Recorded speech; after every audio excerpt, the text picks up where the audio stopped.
तो hello friends, मैं हूं राहुल कुमार। आज के इस वीडियो में आपको बताएंगे कि बीएसएससी के एग्ज़ाम को क्रैक करने के बाद भी आप कैसे रिजेक्ट हो सकते हो, या फिर आपका गलती नहीं है फिर भी आप रिजेक्ट हो सकते हो एग्ज़ाम से, या फिर एग्जामिनेशन हॉल में आप अगर इंटर करते हो तो उस टाइम आपको क्या प्रॉब्लम फेस करना पड़ता है अगर आप कुछ गलती किए हो।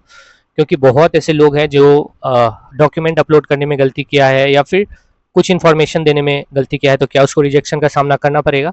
थोड़ा डिटेल में बताएंगे, क्योंकि बीएसएससी फर्स्ट इंटर लेवल में हमने डॉक्यूमेंट वेरिफिकेशन करवाया है और कुछ कमीशन की गलती की वजह से भी लोग रिजेक्ट होते हैं, ये मेरे को पता चला क्योंकि मेरे साथ खुद ऐसा भी था। आपको प्रूफ भी दिखाएंगे, ठीक है। चलो वीडियो में बने रहना, नए हो तो चैनल को जरूर सब्सक्राइब करना, ठीक है। तो चलो वीडियो स्टार्ट करते हैं। सबसे पहले क्या है कि आप तो फॉर्म फिल कर दिए, एग्जामिनेशन हॉल में अगर आप जा रहे हो तो वहाँ पे भी रोका जाता है। आप ध्यान करोगे या पहले भी आप एग्ज़ाम दिए होगे तो ये आपको ध्यान होगा कि एग्जामिनेशन हॉल में जाने से पहले आपका जो एडमिट कार्ड है उसमें जो नाम, फादर नेम लिखा हुआ है और डेट ऑफ बर्थ, वो सेम आपका जो आइडेंटिटी प्रूफ जैसे आधार कार्ड या पैन कार्ड जो भी देते हैं या कुछ भी देते हैं उससे मैच करता है। अगर वहाँ पे मैच नहीं होता है तो आपको दिक्कत का सामना करना पड़ेगा, आपको एंट्री होने में दिक्कत दिया जाएगा। तो उससे बचने के लिए आप क्या कर सकते हो, अगर कुछ ऐसा गलती हुआ है कि फॉर्म फिल करने में आपने फादर मदर के नेम में या कुछ नॉर्मली मिस्टेक हो गया, स्पेलिंग मिस्टेक हो गया, तो आप कर कह सकते हो एक एफिडेविट करवा के साथ में रख लेना। 1000 रुपया, 500 1000 रुपया में होता है, ठीक है। वो तुम एडवोकेट के पास जाओगे तो वो कर देगा। तो क्या होगा कि अगर एग्जामिनेशन हॉल में तुम गए तो वो साथ में लेके जाना। अगर मांगता है, अगर आपको रोकता है कि नहीं तुम्हारे फादर के नेम या मदर फादर के नेम या खुद के नेम में मिसमैच है, स्पेलिंग में मिसमैच है, स्पेलिंग गलती हो गया है, तो आप वो दिखा के अंदर जा सकते हो, आपको कोई दिक्कत नहीं होगा। एक जगह आपको यहाँ पे दिक्कत का सामना करना पड़ता है। दूसरा दिक्कत क्या होता है, जो कि बहुत सारे लोगों का गलती हुआ है कि जो जब वो फॉर्म फिल कर रहा था तो साइबर कैफ़े में उसने गलती से किसी और का साइन अपलोड हो गया है।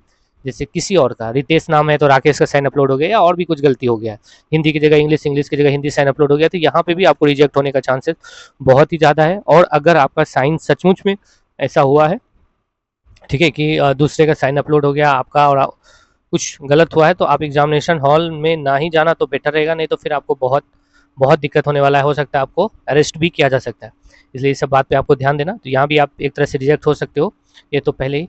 दूसरा और तरीका क्या हो सकता है कि आपका फ़ोटो किसी और का फ़ोटो का अपलोड हो गया है, ठीक है। लाइव फ़ोटो में भी बहुत सारे ऐसे लोगों ने बताया कि कुछ और गलत अपलोड हो गया है, तो वहाँ सब थोड़ा मुश्किल होगा। तो इस सब बातों को आप ध्यान रखना, नहीं तो फिर अगर कहीं एग्जामिनेशन देने के चक्कर में आपको जेल ना जाना पड़े, ठीक है।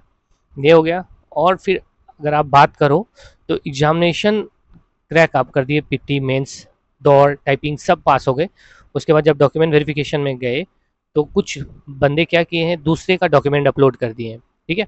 हुआ है क्या कि भाई बहन या किसी और का डॉक्यूमेंट अपलोड हो गया है, तो भाई ये तो आपको साफ पता चलता है कि अगर कुछ गलत डॉक्यूमेंट अपलोड हो गया है तो आपको एकदम रिजेक्ट करेगा ही करेगा, कोई नहीं बचा सकता, एकदम रिजेक्ट करेगा, ठीक है। तो इसलिए आप और कोई मौका आपको मिलता है कि डॉक्यूमेंट सही अपलोड करने का, तो आप कर सकते हो, या बीएसएससी ऑफिस में जाके मिल सकते हो कि ऐसा ऐसा गलती हुआ है, इसके लिए क्या किया जाए, ठीक है।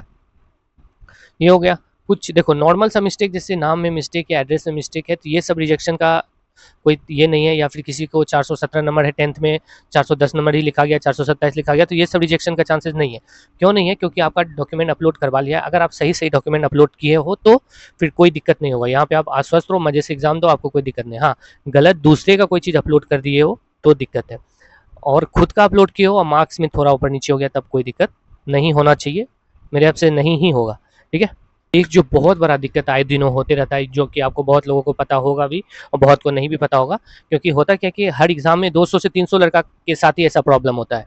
तो ये प्रॉब्लम क्या है कि जब एग्ज़ामिनेशन हॉल में आप एग्ज़ाम देते रहते हो तो उस टाइम क्या होता है कि जो आपका एक कैमरामैन आएगा, आपका फ़ोटो लेगा, फिर बायोमेट्रिक लिया जाता है, ठीक है। तो बायोमेट्रिक लिया जाता है, तो कभी-कभी वो कैमरामैन क्या करता है कि आपके फ़ोटो की जगह, मतलब फ़ोटो लिया आपका, लेकिन जब वो अपलोड करने का रहता है तो वो किसी दूसरे का फ़ोटो अपलोड कर दिया। वो मेरे साथ हुआ है, वो आपको स्क्रीन पे दिखेगा। जब हम डॉक्यूमेंट वेरिफिकेशन में गए तब हमको पता चला कि मेरे फ़ोटो की जगह किसी और का फ़ोटो अपलोड कर दिया है।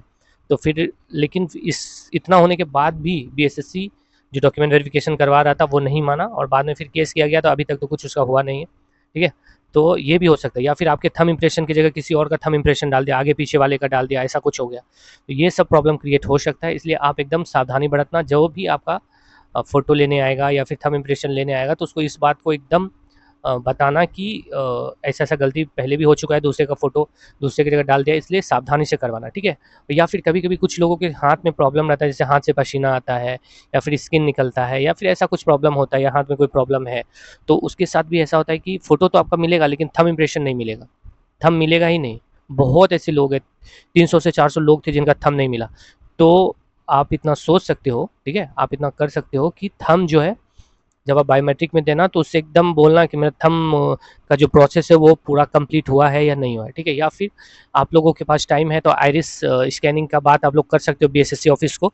वैसे उसी एग्ज़ाम में बीएसएससी बोला था कि आइरिस स्कैनिंग किया जाएगा लेकिन किया नहीं, मतलब उसके बाद बोला गया था, लेकिन हम तो अभी तक सुने भी नहीं किसी भी एग्ज़ाम में आइरिस स्कैन हुआ है या नहीं हुआ है।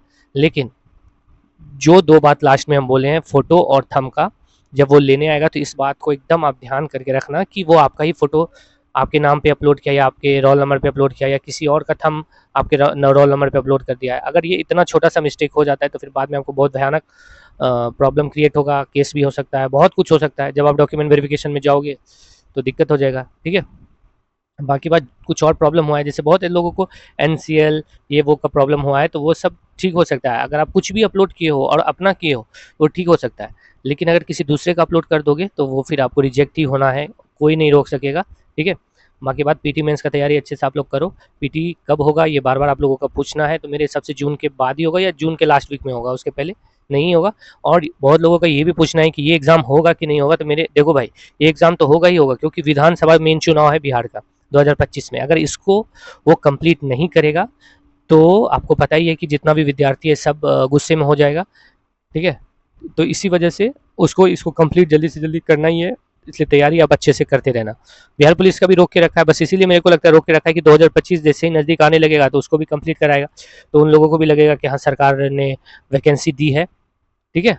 तो आप तैयारी अपना अच्छे से रखो, आज न कल एग्ज़ाम हो ही जाएगा, आज न कल क्या, जून या जुलाई लास्ट मैक्सिमम में एग्ज़ाम हो ही जाना है, ठीक है। इसलिए तैयारी जितना अच्छा रखोगे उतना आपको फ़ायदा है। पढ़ना क्या है, मैथ, रीजनिंग, जीके, साइंस।